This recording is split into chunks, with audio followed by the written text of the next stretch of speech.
Hicks is a pastor and a community leader who wants to make his community, District 10 in North Charleston, better. And that's why he's running for North Charleston City Council to represent that district. I talked one-on-one with Aaron for this edition of Quintin's Close-Ups. And if you haven't already, subscribe to my YouTube channel and like Quintin's Close-Ups on Facebook. Aaron Hicks, welcome to Quintin's Close-Ups. Thank you so much, man. My pleasure and my honor to finally be on one of the close-ups. Well, I appreciate it greatly.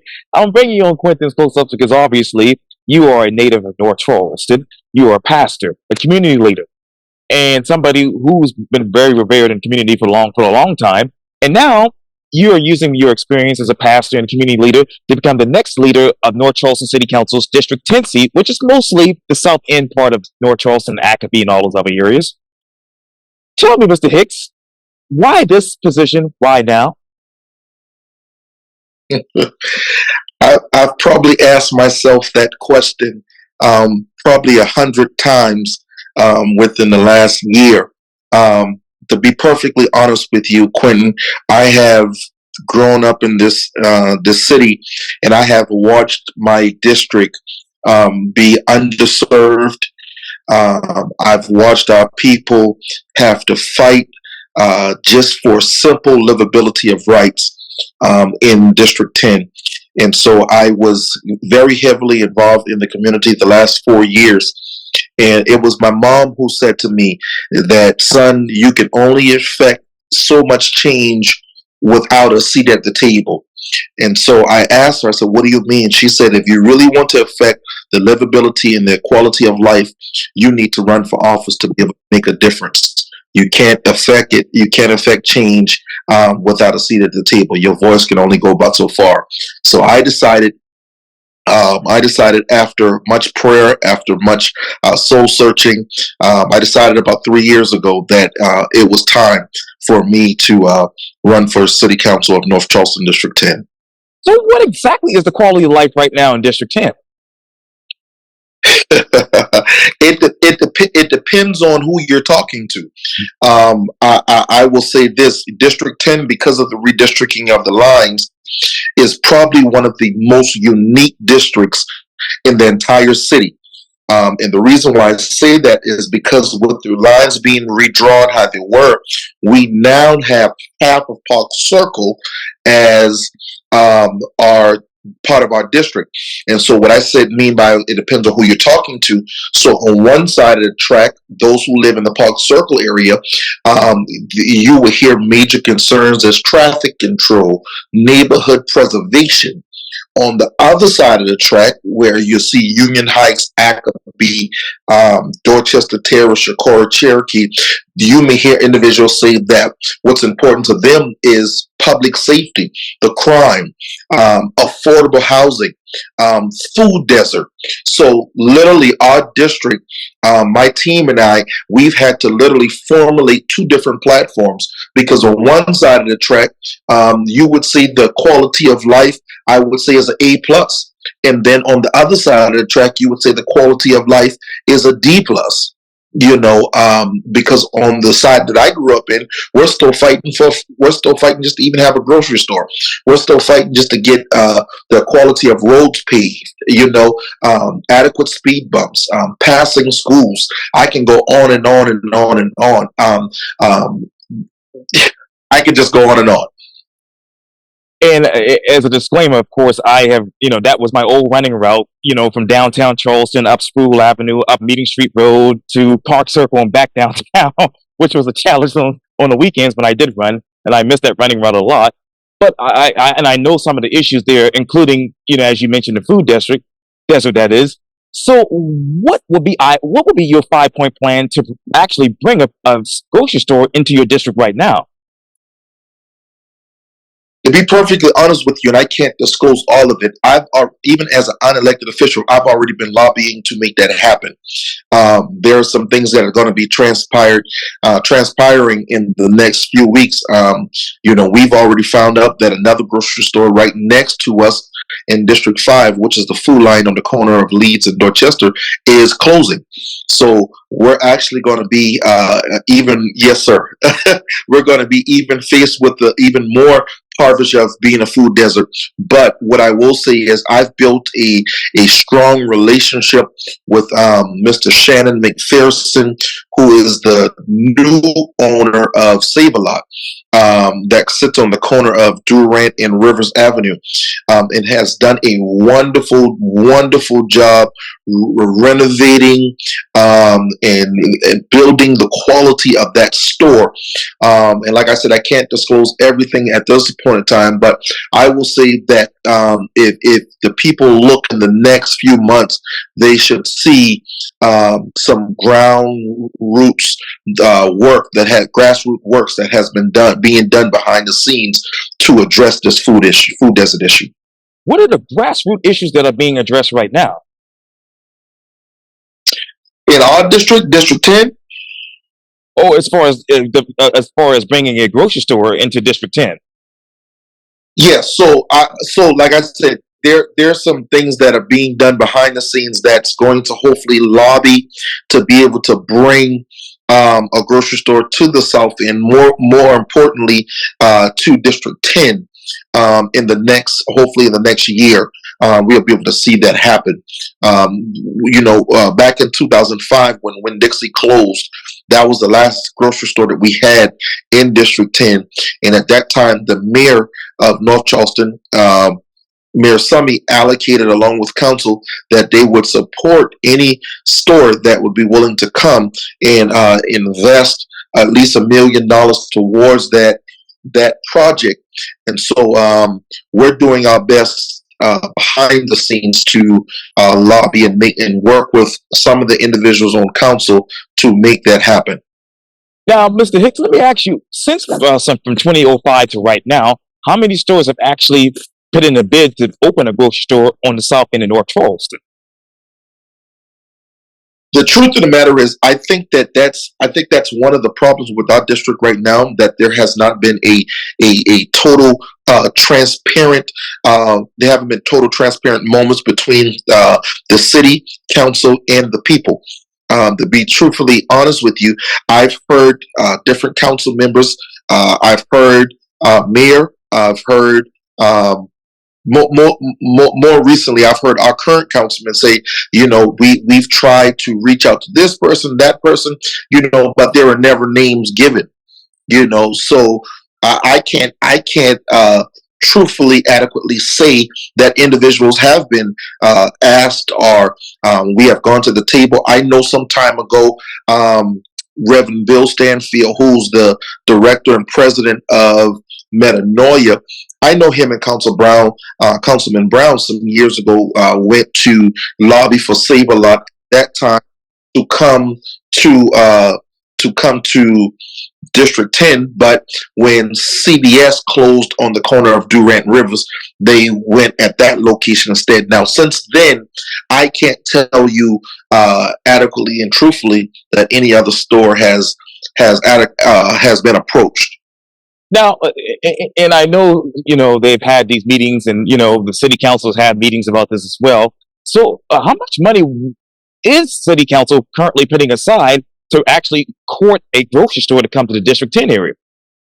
Other than that $1.5 million that our mayor said back in 2005 that he would along with council be able to invest in upfront the community with that, to be a grocery store to be able to come there. I don't know of any other funds that has been allocated towards that.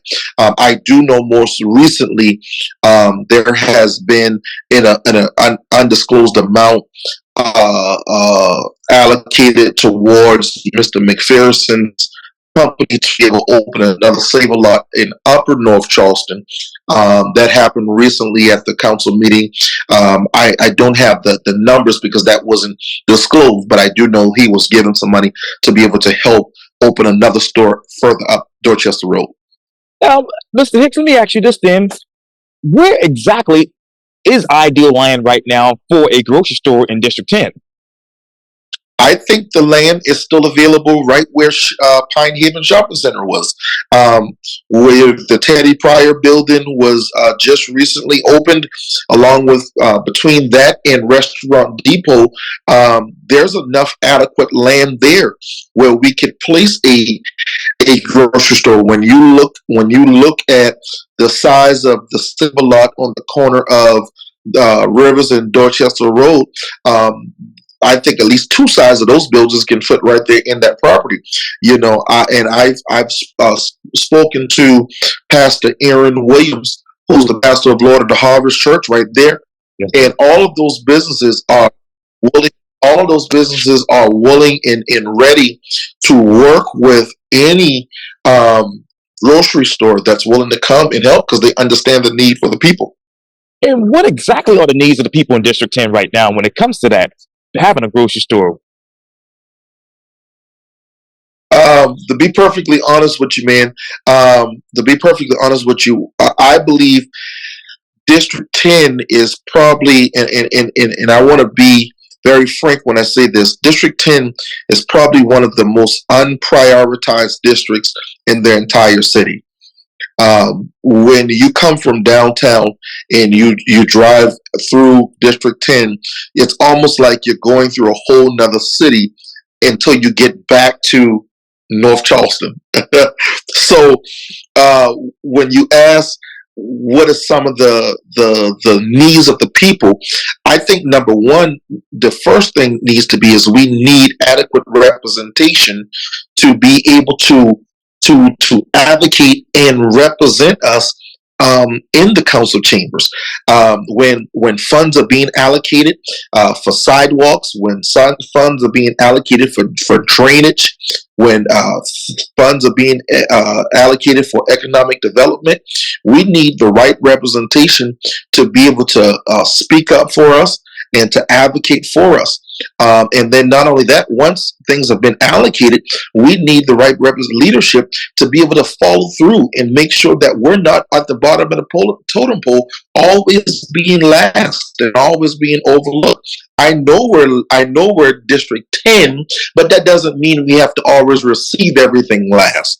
And so some of the things that I believe that the people, simple livability things, such as adequate sidewalks, simple things far as speed humps to make sure that the kids are safe in the neighborhood, the correct drainage. I have 6 constituents that lives on the same street that when it rains heavy, it's a river to get to their front door.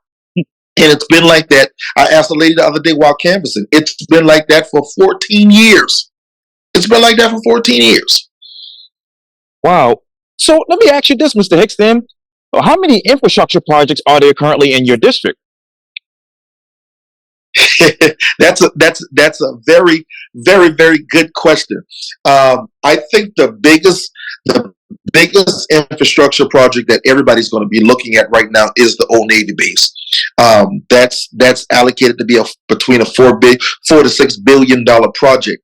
But let's just take that out of the way. Let's just take that away right now. And this is so alarming to me. Right now, the most beautified infrastructure building that we have right now in our district is the new Teddy Pryor building, which, even though there's a lot of things that go in that building, that's still the main hub for social service.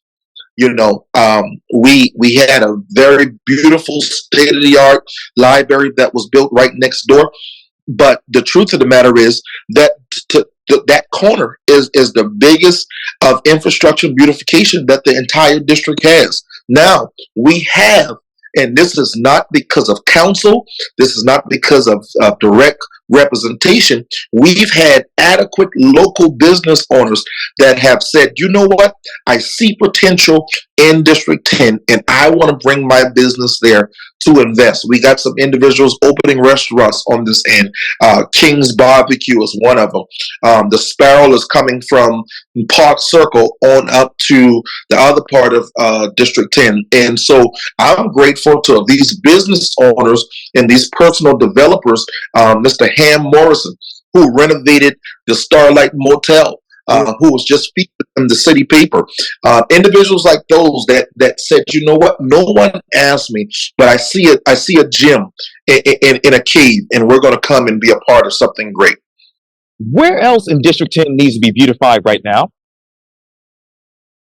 The entire, other than like I said, the redistricting of the lines of Park Circle, the entire district. When you look at Union Heights, Yeah. when you look at Dorchester Terrace, when you look at Shakora Cherokee, we have the most dilapidated homes in our district. Literally, Shakora Cherokee, that subdivision alone has more dilapidated homes than any other district in the whole city. And when I mean dilapidated homes, I'm talking about boarded up homes where the roofs are caving in, grass is growing out of control, and that's the job of court enforcement, to be able to hold these LLC owners accountable that don't even live here. So our entire district can use an overhaul of beautification. But here's the problem: most times when we invest in the beautification of areas, we see one word that most individuals are always afraid of, and that's gentrification. As I said last Sunday, as I was talking to our constituents, we want to see better, not change. Because change can happen without the people. When we look around the city, areas like Old Century Oaks, where it was affordable, it was low income housing, and change came to that area. But when you go back to that area now, that's not affordable housing anymore for the individuals that used to live there. So we need beautification, but we don't want it to happen at the price of our people being displaced. And as I mentioned earlier, that used to be my running route up until April of this year. But I used to run in that neighborhood a lot and saw a lot of the dilapidated buildings and properties, and also new homes being built right there off of Meeting Street Road.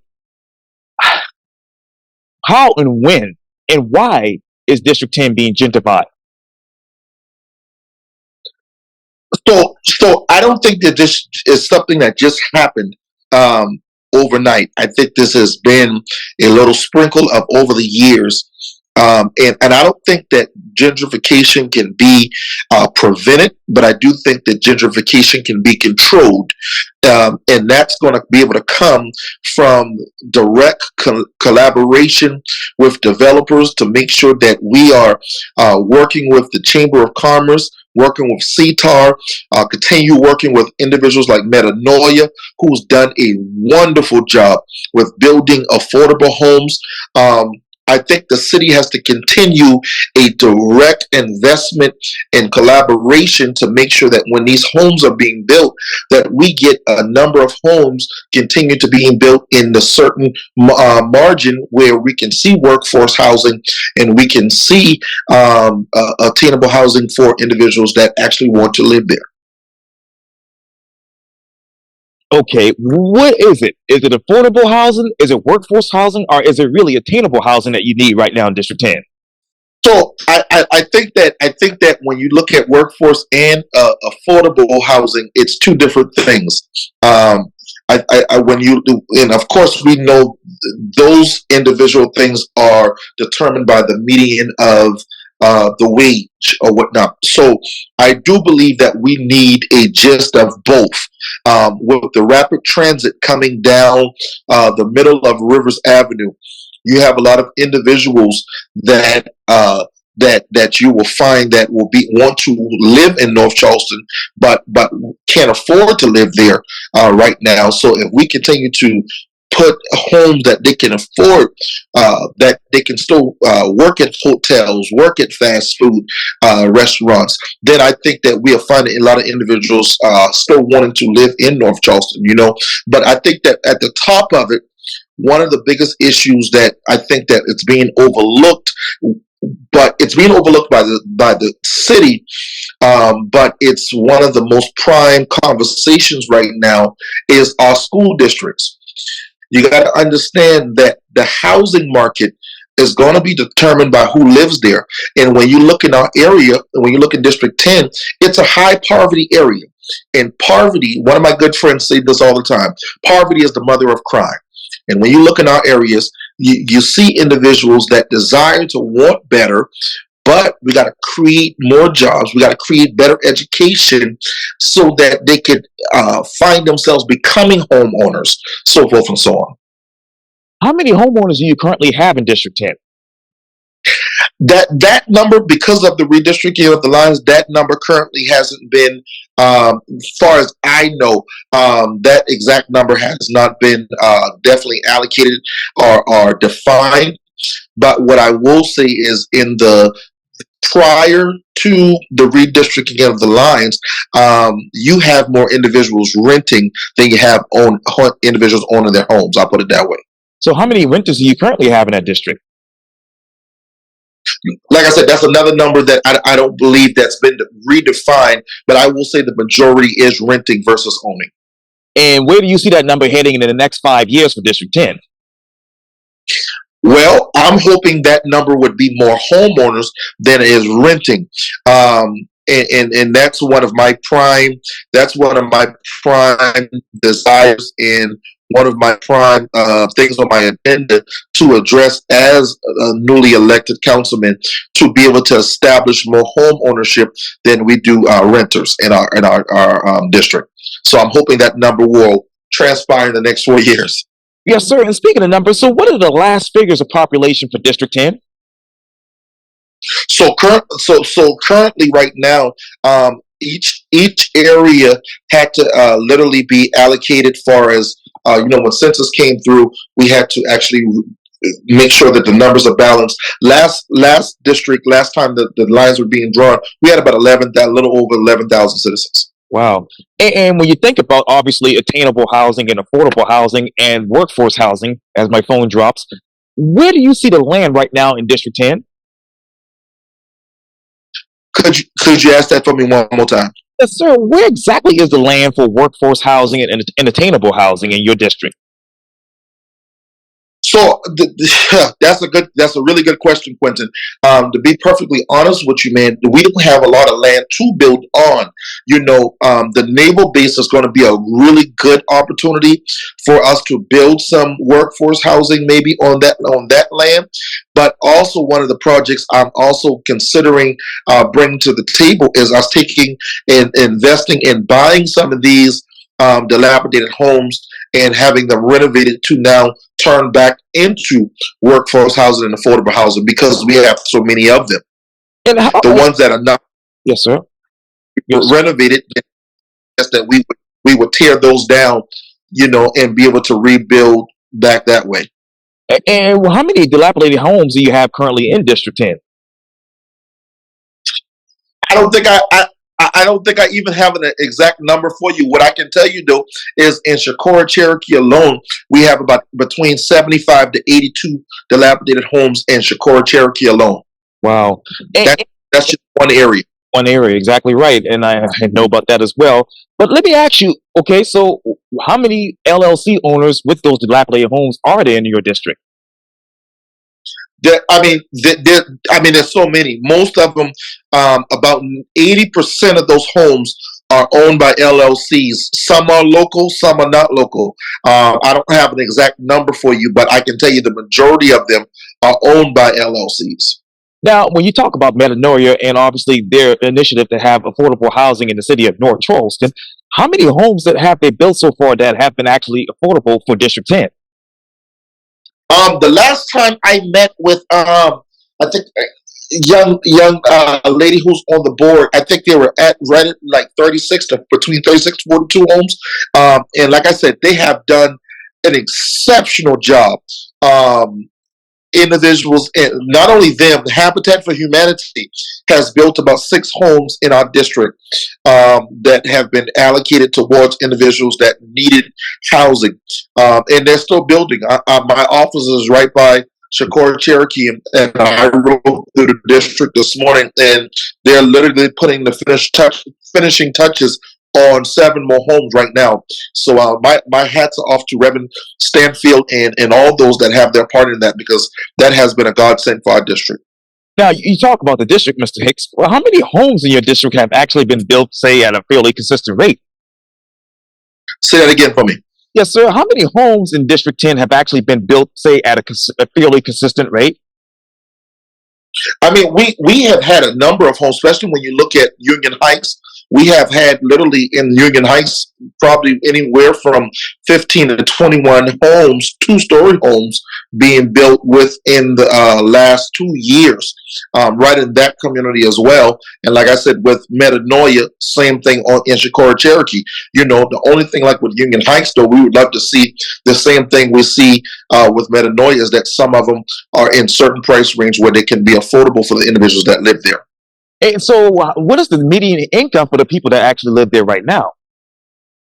So right now, I would say the median income right now, you got to look at between school teachers anywhere between 35 to 45,000. Wow. So, exactly is the household type right now in District 10? The household type, you're still looking at a lot of single moms, and you're still looking at a lot of working class individuals there. And it just depends on what area you're talking about, and that's what makes our district so unique. You know, when you look at Shakora, Cherokee, you're looking at more workforce individuals, working class. When you look at Union Heights, that's a mixture of both, but you see a lot more retirees, a lot more senior citizens. When you look at Dorchester Terrace, you see a mixture of both. When you look at Ackaby, you see a lot of retirees, but a lot of workforce. So we have a blend of both. Now, Mr. Hicks, let me ask you this: how many developers have actually built affordable units in your district over the past 5 years? The truth of the matter is, I only know of two. I'm not saying that there aren't more. I only personally know of two, which is a good question that I need to research some more, because as of right now, I only know of two. Wow. Now, let me ask you this, Mr. Hicks: how would you actually flood the market as a council member with more housing that allows rent prices to actually drop? Good question. I believe, once again, so the city can't become a real estate agent, but I do believe the best way to make that happen is to be able to collaborate. That's my number one word, is that collaboration is going to be the mega change when it comes to our district, and that's going to be able to come from collaborating more with individuals like Metanoia and bringing other developers to the table to say, listen, we need you guys to invest in this area, and then going to the table and making some personal investments from the city, but doing it with the mindset that we're developing these homes and building these homes to be able to establish more home ownership from those that are living currently in the community. Please excuse me. Well, let me ask you this, Dan. What's more important for your district right now? Is it building new homes and obviously commercial space, or rehabbing, expanding, and better utilizing what you have? To be perfectly honest with you, man, I think that I won't say we are tapped out when it comes to commercial industrial space, but we have been used as a breeding ground, if you ask me, for industrial. We have a lot of industrial space and commercial space already in the district, but I would love to see, I think one of the most important things is establishing affordable living for our citizens in our district. Now, you obviously Rivers Avenue, as you know, is part of your district. How inviting is Rivers Avenue from a business perspective in your mind? I think that Rivers Avenue, if you're talking to somebody like me who can see down the road, I think Rivers Avenue has a lot of potential. It just depends upon what side of Rivers Avenue you're coming down. If you're in District 10, one of the biggest issues that we have to deal with is our homeless population. When you look at business owners coming to the area, you know, one of the things they're going to look at is like, are these homeless individuals are they going to burglarize my business? Are they going to lauder during my business hours? So I think that when we as a collective start looking at the whole entire picture, Rivers Avenue can become a great opportune area for a lot more businesses to come, like some have already decided to come. And how many more businesses do you expect to come to that corridor of District 10 in the next 5 years? Oh man, I think it's unlimited. We have a lot of empty spaces. We have a lot of empty spaces that are currently a part of that infrastructure that businesses will be able to come and be a part of the building of and the revitalization of District 10. So I won't even put a cap on that. I'm looking forward to, but I'm looking forward to more local business owners coming to the area. And the reason why I say that, I'm not against the Fortune 500 companies or the franchise companies. I'm not against them, but when you see local owners investing into an area, they're probably more geared to stay. They're more geared to hire local individuals because they're invested, because they're from here. Well, then what about the minority business? How many of those are you going to try to recruit to District 10? I think so. And excuse me for not saying that. I think that when I say local businesses, that's including our minority business owners. Right now with the old Naval Base project, they're trying to allocate 15%. They're trying to allocate 15% of minority businesses to be able to come, and I think that number is entirely too low. I think the next number I heard was 30. Well, I think the number should be at least 50%. When you look at the outlook of the entire city of North Charleston, minorities make up at least 54% of North Charleston. So if we're at least 54% of North Charleston, why are we only looking to get allocated 15% of minority business on a $4 billion project? And it brings me to my next question, Mr. Hicks. If North Charleston is an industrial workforce city, why then is the city changing that and your district? Say that one more time now. Yes, sir. If North Charleston is an industrial workforce city, that is, why is the city changing that and your district? I don't think the city is changing that. I think that we have to be careful how we develop further, to making sure that when we develop, it's allocated equally across the board for minority businesses. I think that the city still wants to make sure that our city is a workforce city or whatnot. I don't think that the city wants to change that. I just think it's a priority to make sure that we're adequately developing it equally across the board. Now, you talk about obviously money earlier. I know the city of North Charleston currently has $160 million in its budget. Have you, sir, actually ever managed a budget of that size?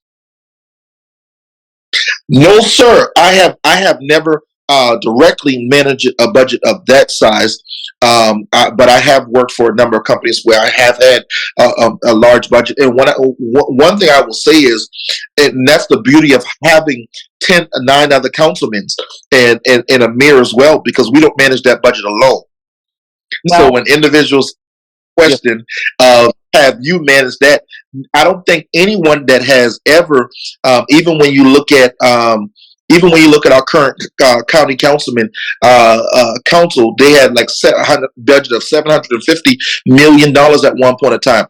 One person still does not manage that budget. So I think sometimes when individuals ask that question, they got to understand that no one's going to be able to manage that budget. That's why we have a whole council to be able to work together to manage that budget for the people.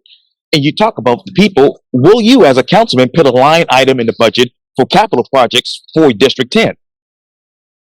Most definitely. I think that that's one of the biggest things that I want to lobby and collaborate with other councilmen to be able to make happen, so that District 10 is, and I don't want the Navy base to overshadow the fact that the rest of the district still needs to be developed as well. Because sometimes we can get lost in the blue line of thinking that even though the Navy base sits in District 10, we still have other areas that need to be developed as well. What needs to be redeveloped right now in your district? We got community centers. One of the community centers right in my community is literally our current Mayor Sonny talks about how he used to play in that community center. That community center is literally probably over 60-something years old, probably older than that. We literally need recreation as far as parks. our parks redeveloped. We've been doing some a good job with some areas. But definitely our recreation department, some of us, we can do a better job with collaborating with our school system to make sure that our schools have adequate roofing. Some of our schools have leaks in it, so the city can actually collaborate to make sure that our kids are having a sustainable, clean place to go to. Not only that, they just broke ground on our senior center right on Carver Avenue, right next to Military Magnet, which that was a plus as well. And I'm very proud to hear that finally come. But there's not one in particular thing. I think it's a polling thing that we have to look across the board to see what's important to the people, what the people need, and let's prioritize it. So even though I have things in my heart, one of the things that I want to do right away, once installed in taking the oath as councilman, I want to have a town hall with my people, with my constituents, to be able to listen to them, to see what they need. So do a lot of polling to see what's their desires, because my vision can be one thing, but the people can desire another thing. And my job is to represent the people. And how many community centers are there currently in your district? We currently have 4. And what public-private partnerships would you develop to have more community centers in your district? What private partnerships? Yeah, public-private partnerships. Yes, sir. Yeah, I think that, and that's a good question. I think that one of the things that we haven't done is lean more onto our private partnerships, because when we look at the revitalization or redevelopment of certain things, we always look at what our budget says. But what if we reach out to private partners to say, hey, can you donate $1 million to help revitalize this community center? Because we only have enough to build a new one, but we want a pool. So could you invest in the mix? So I think that's very important when it comes to building with our private partnerships.